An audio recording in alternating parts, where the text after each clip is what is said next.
السلام علیکم ورحمۃ اللہ وبرکاتہ۔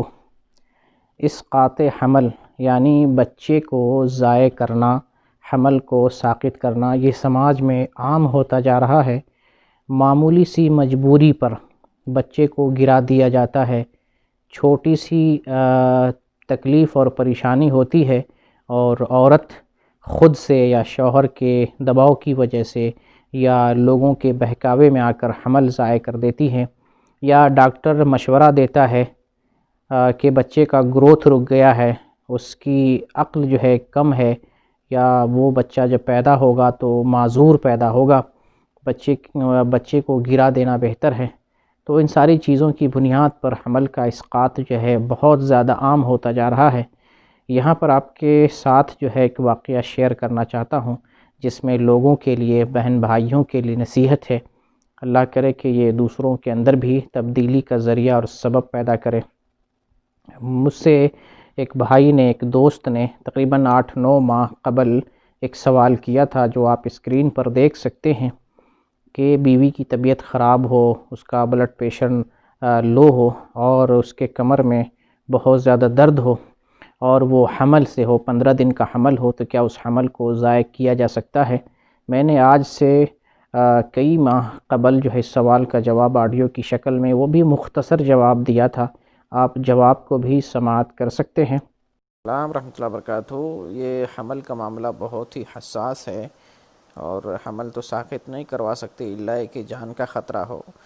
جسمانی کمزوری اور کچھ معمولی پریشانی کی وجہ سے حمل ساقط نہیں کر سکتے۔ حمل میں تو پریشانی ہوتی ہی، اللہ تعالیٰ نے قرآن میں ذکر کیا ہے کہ ماں جو ہے تکلیف کے بعد جو ہے پیٹ میں بچے کو رکھتی ہے، تو اللہ تعالیٰ نے خود جو ہے تکلیف کا ذکر کیا ہے، لیکن حمل نہیں گرا سکتے الا کہ جان کا خطرہ ہو یا بہت بڑا نقصان ہو رہا ہو۔ البتہ حمل کی وجہ سے وہ روزہ ترک کر سکتی ہے، رمضان آ رہا ہے، ترک کر سکتی، بعد میں روزہ رکھ سکتی ہے، یہ مسئلہ۔ البتہ حمل گرانا جو ہے بالکل صحیح نہیں ہے۔ السلام علیکم ورحمۃ اللہ وبرکاتہ۔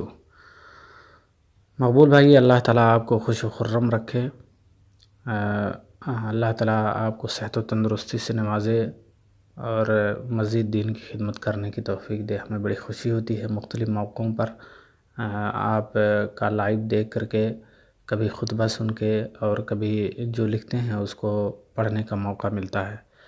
الحمدللہ بہت خوشی کی بات ہے۔ کہہ رہا تھا کہ میں جس ٹائم آپ کو میسیج یہ بھیجا تھا، لاسٹ میسیج، اس ٹائم میں گھر پر تھا اور بیوی کی طبیعت کافی خراب تھی، تو اس میں الجھ کے تھوڑا سا آپ کو سوال کیا تھا۔ الحمدللہ آپ نے بہت اچھی نصیحت کی تھی اور آپ ہی کی نصیحت کی وجہ سے میں نے معاملہ چھوڑ دیا تھا اللہ کے حوالے۔ اللہ کا کرم ہوا، اللہ کی نوازش ہوئی اور اللہ تعالیٰ نے بیٹے کے شکل میں ہم کو عطیہ دیا۔ ابھی کل انشاءاللہ اس کا عقیقہ ہے۔ دعاؤں کی ضرورت ہے، آپ بہت مشغول شخص ہیں، اللہ تعالیٰ آپ کو ایسے ہی دین کی خدمت کی توفیق دے۔ بہت خوشی کی بات ہے، اللہ تعالیٰ آپ کے ذریعے سے اللہ تعالیٰ نے ہم کو بچایا۔ میں غلط قدم اٹھا رہا تھا لیکن الحمدللہ اللہ تعالیٰ نے ہم کو بچایا، بہت خوشی ہوئی۔ اللہ تعالیٰ نے بیٹے کی شکل میں عطیہ دیا اور انشاءاللہ کل اس کا عقیقہ ہے۔ دعاؤں کی ضرورت ہے مقبول بھائی۔ میں سوچا تھا کہ جس دن ایسا ہو جائے گا میں مقبول بھائی کو ایک میسیج کروں گا۔ بہت خوشی کی بات ہے۔ السلام علیکم۔ اس واقعہ کو سننے کے بعد قرآن کی وہ آیت ہمیں یاد آتی ہے کہ بہت ساری چیزیں جسے تم ناپسند کرتے ہو سکتا ہے اس کے اندر تمہارے لیے بھلائی ہو، اور بہت ساری ایسی چیزیں جسے تم پسند کرتے ہو سکتا ہے تمہارے لیے اس کے اندر برائی ہو۔